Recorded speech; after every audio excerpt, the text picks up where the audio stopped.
इस कहानी में हम देखेंगे कि एक घोड़ा और एक ओनर का एक दूसरे से कितना प्यार होता है और फिर एक दिन ये क्यों बिछड़ जाते हैं। ये एक बहुत ही इमोशनल मूवी है। तो दोस्तों चलिए बिना देरी के कहानी को शुरू करते हैं। कहानी शुरू होती है और हम देखते हैं कि एक आदमी बहुत ही गहरी नींद में सो रहा होता है। तभी वहाँ पर एक घोड़ा आता है और उस आदमी को बालों से पकड़कर घसीटते हुए ले जाता है और उसका मुंह पानी में डुबा देता है। असल में ये घोड़ा हर रोज ऐसे ही अपने मालिक को जगाता है और बहुत सारे दिन ये रूल फॉलो करता है। इस आदमी का नाम लियो और घोड़ा का नाम रेड है। लियो उठता है और अपने घोड़े को एक खास जगह पर बांध देता है और खुद वहीं सो जाता है। दूसरे सीन में हमें दो लोगों को दिखाया जाता है जो आपस में बातें कर रहे होते हैं कि ये मास्टर लियो है जो कभी हांगकांग में स्टंटमैन हुआ करते थे और आज उनके खाने के लाले पड़े हुए हैं। फिर हम दूसरे सीन में देखते हैं कि लियो बियर पी रहा होता है। तभी यहाँ पर दामी नाम का आदमी आता है और लियो से पैसे मांगता है, लेकिन जब लियो पैसे देने से मना कर देता है तो वो इसका कार्ड और घोड़े को ले जाने के लिए कहता है, लेकिन लियो नहीं मानता है। इस पर दामी को गुस्सा आ जाता है और वो कहता है कि तुम्हारा घोड़ा जरूर लेकर रहूंगा। इस पर इन दोनों के बीच में लड़ाइयाँ शुरू हो जाती है और लियो दामी के आदमी को बहुत मारता है और नीचे आकर अपने घोड़े को भी बचाता है। इसके बाद वो घोड़े पर बैठता है और भागता हुआ एक शो पर पहुंच जाता है। यहाँ लियो एक स्टंट दिखाता है और एक जगह पर जाकर अपने घोड़े को छिपा देता है और साथ में खुद भी वहीं छिप जाता है, जिसकी वजह से दामी और उसके आदमी लियो को नहीं ढूंढ पाते और वो आगे निकल जाते हैं। अगले दिन लियो अपने घोड़े के साथ बैकयार्ड में होता है। तभी यहाँ दो लोग आते हैं। ये दोनों लियो को बताते हैं कि आज से 3 साल पहले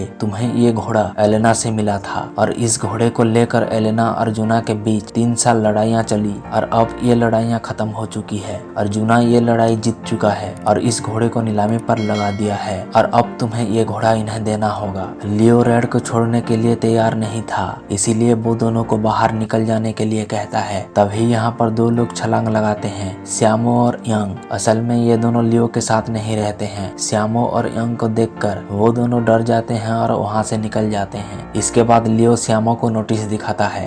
यंग लियो की बेटी की तस्वीर की तरफ हमें एक वकील की जरूरत है। दूसरे सीन में हम देखते हैं कि लियो की बेटी जो कि बहुत ही खूबसूरत थी, इसका नाम पाओ है। लियो पाओ के पास आता है और मदद मांगता है, मगर पाओ इसकी मदद करने से मना कर देती है, ये कहते हुए कि वो अभी वकालत पढ़ रही है और वो लॉयर नहीं बनी। तभी लियो वहाँ से निराश होकर चला जाता है। अगले सीन में हमें पाओ का बॉयफ्रेंड को दिखाया जाता है जिसका नाम नए हवा है। पाओ नए हवा के पास आती है और बात करने लगती है। दूसरी तरफ लियो इसके पास दवाई नाम का एक आदमी आता है और लियो रेड को फिल्मों में काम करने का मौका देता है। लियो ये सुनकर बहुत ही खुश हो जाता है और दवाई को घोड़े के साथ कुछ स्टंट करके दिखाता है। इधर नए हवा पाओ से कहता है कि मेरी फैमिली तुमसे मिलना चाहती है। इस पर पाओ कहती है कि तुम जानते हो कि मैं अनाथ हूँ और हमें शादी कब करनी है ये मैं डिसाइड करूंगी। दूसरे सीन में हम देखते हैं कि पाओ अपनी माँ के साथ होती है। तभी पाओ के माँ उसे कहती है कि तुम्हें अपने पिता के साथ शांति बनानी चाहिए। यहीं पर हमें पता चलता है कि पाओ की माँ की मौत तो बहुत ही पहले से हो चुकी है। पाओ तो बस इनके बारे में इमेजिन करती है। इसी इमेजिनेशन में पाओ की माँ कहती है कि अगर दोबारा तुम्हें तुम्हारे पापा मिले तो उनसे मुंह मत फेरना। अगले सुबह पाओ नाश्ता कर रही होती है। तभी इसकी नजर अपने पिता पर पड़ती है जो अपने घोड़े को तैयार कर रहा होता है। असल में ये चाहते हैं कि इनके साथ लोग तस्वीर खिंचवाए और बदले में कुछ पैसे भी दे। लियो यहाँ पर कई स्टंट करके दिखाता है मगर कोई फायदा नहीं होता। ना तो कोई इनके पास आता है और ना ही कोई इन्हें पैसा देता है। ये देखकर पाओ को बहुत ही बुरा लगता है और इसीलिए वो लियो के पास वापस आती है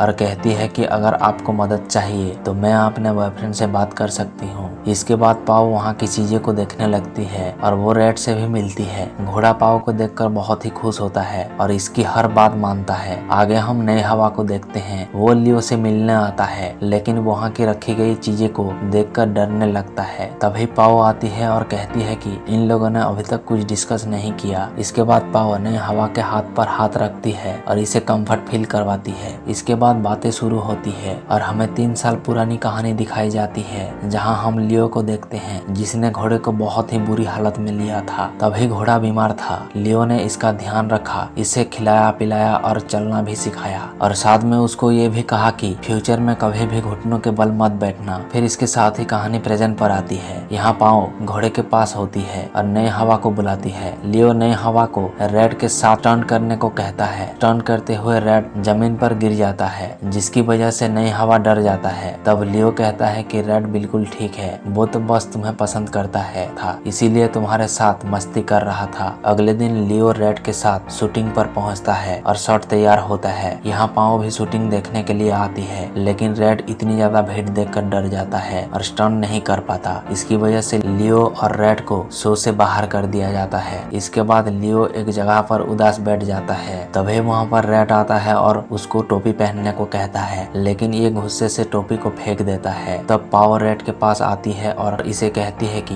हम तुम्हें इसके लिए फोर्स नहीं करेंगे, अगर तुम करना चाहते हो तो तुम करो, अगर तुम नहीं करना चाहते हो तो मत करो। उसकी बात सुनकर घोड़ा वापस शूटिंग पर और स्टंट करने लगता है। इधर पाओ भी लियो को टोपी देती है और जाने को कहती है। इसके बाद लियो और रेड मिलकर कमाल का स्टंट दिखाते हैं और घोड़े का स्टंट देखकर पूरी टीम हैरान रह जाता है। हर तरफ लियो और रेड का तारीफ हो रही होती है। लियो भी बहुत खुश होता है और फिर ये दोनों ऐसे ही स्टंट जारी रखते हैं। दूसरे सीन में हम देखते हैं वही दो लोग फिर से नोटिस लेकर आ जाते हैं। यहाँ पाओ इनसे कहती है, हॉर्स ट्रेडिंग कोई पब्लिक प्रॉपर्टी नहीं है, इसीलिए आप यहाँ से जा सकते हैं। रेड भी इनके नोटिस को चबाकर फेंक देता है और इन्हें धक्का मारकर वहाँ से निकाल देता है। दूसरे सीन में लियो और पाओ डिनर के लिए जाते हैं, जहाँ दामी आ जाता है और लियो से पैसे मांगने लगता है। उसके बाद रेड को गुस्सा आ जाता है और वो आकर दामी को जोर से एक लात मारता है, जिसकी वजह से दामी दूर जाकर गिरता है। इस तरह एक बार फिर लियो और दामी के बीच में लड़ाई शुरू हो जाती है। घोड़ा भी इन्हें जमकर पीटता है। तभी वहाँ पर श्याम भी आ जाता है और लियो की मदद करने लगता है और ये तीनों मिलकर इन गुंडों को बुरी तरह से मारते हैं। इसके बाद लियो पाओ को पकड़ता है और उछलकर घोड़े पर बिठाकर वहाँ से निकल जाता है। फिर हम देखते हैं कि रेड फिल्मों में स्टंट कर रहा होता है। लियो भी इसके साथ स्टंट कर रहा होता है, लेकिन इसी बीच स्टंट के दौरान रेड को चोट लग जाता है और वो घायल हो जाता है, जिसकी वजह से पाओ को गुस्सा आता है और पास आकर कहती है कि आप ये स्टंट कब बंद करेंगे। इस पर लियो कुछ खास जवाब नहीं देता। अगले दिन लियो और पाओ डिनर पर नए हवा की फैमिली से मिलते हैं। यहाँ लियो काफी अनकंफर्टेबल फील कर रहा था और वो अजीब सी हरकतें भी कर रहा था, जिसकी वजह से पाओ कहती है कि मेरे पापा बड़े लोगों के साथ एडजस्ट नहीं कर पाते। ये सुनकर लियो नई हवा की फैमिली को कहता है कि आप मेरी वजह से मेरी बेटी को रिजेक्ट मत कीजिएगा, वो बहुत अच्छी है। डिनर खत्म होते ही तभी नई हवा और उसकी फैमिली वापस चले जाते हैं। इनके जाने के बाद पाओ लियो पर बहुत गुस्सा करती है और इन्हें नई हवा की फैमिली से अच्छे से बात नहीं करने पर जमकर डांटती है। इसके साथ ही वो इनसे कहती है कि आपको रेड के साथ अच्छे से बर्ताव करना चाहिए। सीन शिफ्ट होता है और हम पाओ को देखते हैं, जो रेड के साथ बैठकर टीवी देख रही थी। टीवी पर पाओ अपने फादर और रेड का स्टंट देख रही थी। यहीं पर लियो भी होता है। टीवी देखते हुए पाओ अपने पिता को कहती है कि आप बहुत कूल हैं। ये सुनकर लियो की आंखें नम हो जाती है और पाओ की आंखों से भी आंसू आ जाते हैं। तभी सीन शिफ्ट होता है और हम 8 साल पहले पहुंच जाते हैं। यहाँ लियो होता है, जो बहुत ही ऊंची जगह पर स्टंट कर रहा था। ये स्टंट करते हुए लियो अचानक से नीचे गिरता है और उसके सर पर गहरी चोट आती है। इस चोट की वजह से लू को पूरे 8 महीने कोमा में रहना पड़ता है। असल में ये जो अपने बेटी को बता रहा होता है। लियो कहता है कि इन 8 महीनों में काम ना करने की वजह से मेरा दिवालिया हो गया था, तुम्हारी माँ से भी मैं नहीं मिल पाया। तो तभी पाओ कहती है कि माँ की तरफ से मैं अभी आपको माफी मांगती हूँ। फिर उसके बाद दूसरी तरफ दामी बैकयार्ड के पास रेड आता है और उसको इंजेक्शन लगाने की कोशिश करता है ताकि उसे अपने साथ ले जा सके। तभी रेड की आंख खुल जाती है और ये सब मिलकर उसको पकड़ने की कोशिश करते हैं। रेड भी इनसे बचने की पूरी कोशिश करता है। इससे पहले कि दामी रेड को काबू कर ले, वहाँ लियो पहुँच जाता है और इन सब की पिटाई करने लगता है। लियो एक चेयर पर बैठकर दामी को सीढ़ियों से घसीटता हुआ नीचे आता है और नीचे गिराकर दामी से कहता है कि तुमने हाथ क्यों नहीं छोड़ा। इस पर दामी कहता है कि मेरा हाथ फंस गया था। इसी दौरान लियो दामी और उसके साथियों को बैकयार्ड से भगा देता है। फिर उसके बाद अगली सुबह फिल्म स्टार यान इसके पास आता है और ये दोनों बैठकर चाय पीते हैं और ढेर सारी बातें करते हैं। यान लियो से कहता है कि अगर इस दिन हांगकांग में आप नहीं होते तो शायद आज मैं जिंदा नहीं होता। यान कहता है कि मैं आपके साथ एक फिल्म बनाना चाहता हूँ, मैं चाहता हूँ कि आप और रेड इसमें काम करें। लेकिन लियो कुछ सोचता है और फिल्म के लिए मना कर देता है, जिसके बाद यान वहाँ से वापस चला जाता है। इसी शाम पाओ और नए हवा लियो के पास आते हैं। वो दोनों बताते हैं कि सबूत मिल गया है। ये सुनकर लियो बहुत खुश होता है, लेकिन उसी वक्त रैट यानी कि घोड़ा पीछे से एक टी शर्ट उठा देता है, जिस पर लियो पाओ को बताता है कि आज सुबह फिल्म स्टार यान यहाँ आया था, उन्होंने मुझे फिल्म का ऑफर दिया है। ये सुनकर पाओ गुस्सा हो जाती है और वहाँ से चली जाती है। लियो कुछ समझ नहीं पाता और अगले दिन यान के बताए हुए लोकेशन पर शूटिंग के लिए पहुँच जाता है। यहाँ लियो अपने घोड़े पर बैठकर सीन शूट कर रहा होता है, तभी इसे अपने घोड़े का ख्याल आता है और ध्यान न देने की वजह से वो जमीन पर गिर जाता है। इसके बाद लियो उठता है और रैट से माफी मांगता है और कहता है कि बस यार रुकने के समय है। इसके बाद लियो यान से माफी मांगता है और फिल्म के लिए मना करके वहाँ से चला जाता है। लियो रैट के साथ पाओ के पास वापस पहुँचता है और कहता है कि मैंने पहली बार काम छोड़ा है। पाओ ये सुनकर बहुत खुश हो जाती है और दौड़ कर आती है। लियो सोचता है पाओ उसके गले लगेगी, लेकिन पाओ तो रैट के गले लग जाती है और ये सीन थोड़ा मजाकिया हो जाता है। फिर अगले दिन कोर्ट का अंदर का सीन दिखाया जाता है, जहाँ केस की समाप्ति हो रही होती है। लियो ये केस हार जाता है और नया हवा दूसरे मालिक के पास आता है और इसे कहता है कि आपके लिए भले ये एक गेम है, लेकिन लियो का वो परिवार है। लेकिन इस सब का उन पर कोई फायदा नहीं होता। अगले सीन में लियो रैट के पास होता है और उसे कहता है कि हमें अलग होना होगा। तब रैट ग्लव्स लाकर लियो को देता है और ये दोनों लास्ट टाइम प्रैक्टिस करते हैं। लियो रैट के गले लगकर खूब रोता है और अगले दिन इसके नए मालिक को इसे सौंप देता है। इसके बाद नए हवा, पाओ और लियो गाड़ी में बैठकर जाने लगते हैं, लेकिन रैट बार बार इनकी गाड़ी का पीछा करता है और बार बार कीचड़ की वजह से जमीन पर गिर जाता है। तब लियो गाड़ी से उतरता है और जोर से चिल्लाकर रैट से कहता है कि वापस जाओ और खुद गाड़ी में बैठकर बहुत रोता है। रैट वापस लौट जाता है और अगले सीन में पाओ रैट के नए ओनर के पास आती है और इन्हें अपने पापा के बारे में बताती है। पाओ कहती है कि मेरे पापा से इनका सबसे अच्छा दोस्त को मत छीनो। अगली सुबह हमें रैट को दिखाया जाता है, जो अब फिर से लियो के बैकयार्ड में था। वो लियो के पास आता है और वो उसे हमेशा की तरह उठाने लगता है। रैट को देखकर लियो बहुत खुश हो जाता है, वो रोने लगता है और रैट के गले लग जाता है। ये सब पास खड़े रैट का नया ओनर नया हवा देख रहा होता है। रैट का नया ओनर पाओ से कहता है कि अगर तुम मेरे पास ना भी होती तब भी आज रैट यहीं होता, क्योंकि मैं इसे खुद वापस लाने वाला था। असल में वो खाना नहीं खा रहा था। इसके बाद पाओ और नए हवा भी लियो के पास आते हैं और तीनों रैट के गले लग जाते हैं और ये फिल्म की कहानी यहीं पर खत्म हो जाती है। सो दोस्तों, ये कहानी आपको कैसी लगी हमें कमेंट सेक्शन में जरूर बताना और आगे आपको कौन सी कहानी सुनना है हमें कमेंट सेक्शन में जरूर बताएं और चैनल पर अगर नए हो तो चैनल को सब्सक्राइब जरूर करें।